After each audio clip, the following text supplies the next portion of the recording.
सूरत ज़हा आयत नंबर 169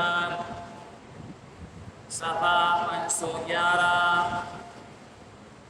أعوذ بالله من الشيطان الرجيم بسم الله الرحمن الرحيم ولولا كلمة سبقت من ربك لكان لزاما وأجل مسمى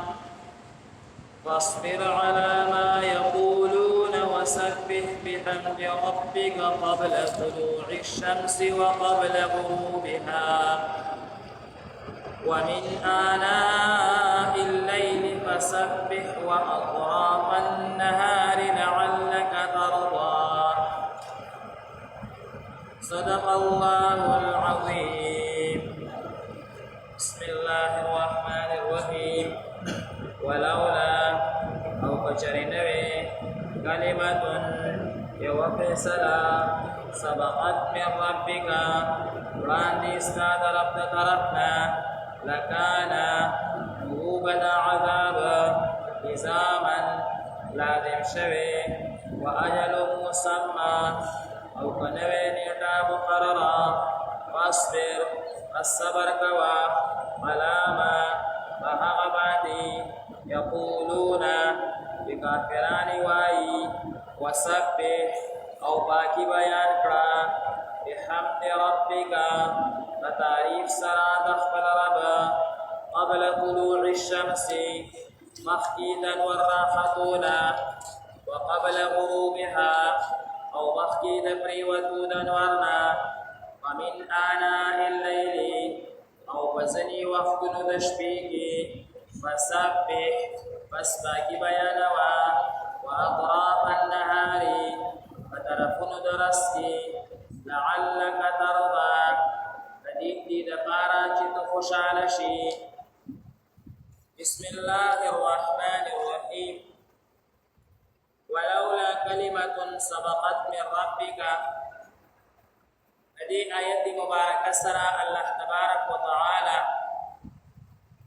د یو اعتراض جواب او د یو شبهه جواب هغه ذکر کړي او هغه عام طور سره د مسلمانانو په ذهن کې اوسم پیدا کیږي او د صحابه کرامو په ذهن کې به هم دا پیدا کېدا هغه دا چې دا کافران مسلمانانو ته مختلف اوقاتو کې قسم سازشونه جوړای تکلیفونه ورته ورکړي اوس زمانه کې هم او مخکې د صحابه په دور کې هم داسې تیر شوي دي لکه موجوده دور کې اسرائیل لګیا دي فلسطین مسلمانانو ته قسم تکلیفونه ورکړي نور مسلمانانو ته ورکړي نو ذهن کې دا راځي چې الله تعالی دې باندې عذاب ولې نه راوړي او دنیا کې الله تعالی دې ولې نه ختمي الله تبارک وتعالى فرمایي ولولا کلمۃ سبقت من ربک الله وی دا ما مخکې نه یو فیصله کړی دا چې دې باندې به عذاب راځي خدای یو نیټه مقرره اچاري یو کافر مسلمان ته تکلیف ورکړي او ډارې کې الله تعالی راونی سیدا کافر او هلاکېږي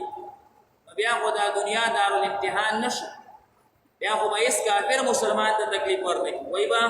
دې ته تکلیف ورکوم باندې کې الله عذاب راکړي نو ټول کافران به مسلمانان شي او کافران که مسلمانانی کې نه هم نو کم از کم مسلمان ته بیا تکلیف نه ورکړي الله تعالی خدا دارالامتحان پیدا کړی دی الله دې ته موقع او نیټه ورکړي دا چې پرې دا چې دی په خپل عذاب په خپل کفر کې په خپل شرک کې په خپل يهوديت کې خور نه نو ها هغه چې کوم نه ورته موقع ملو شي الله تعالی به بیا په یو وخت باندې رانیس او دا بیا امتحان نشو او بل دا طریقه ده چې کچري دا غنیټی نه مخ کې رونیسي بیا خو نعوذ بالله دا الله تعالی وعده درو الله خدا وعده کړی چې قیامت ته نسوبه الله تعالی د اسلام بول بالا کوي او ټول کافران هغه ختمي بداغي نه مخ کو شو غنیټی ته خبرونه راسي دا خبره به دروغ دی وجهنا الله تبارک وتعالى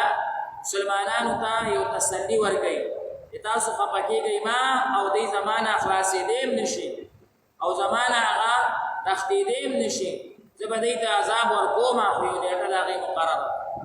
او مخکې ما عرض کړو چې الله دې کافرانو ته دا ډیل ورکړي نو دې کې یو طرف ته د الله تعالی د طرف نه خدای ته دا دي چې عذاب او تسوي کوي بل دې باندې یو نعمت دی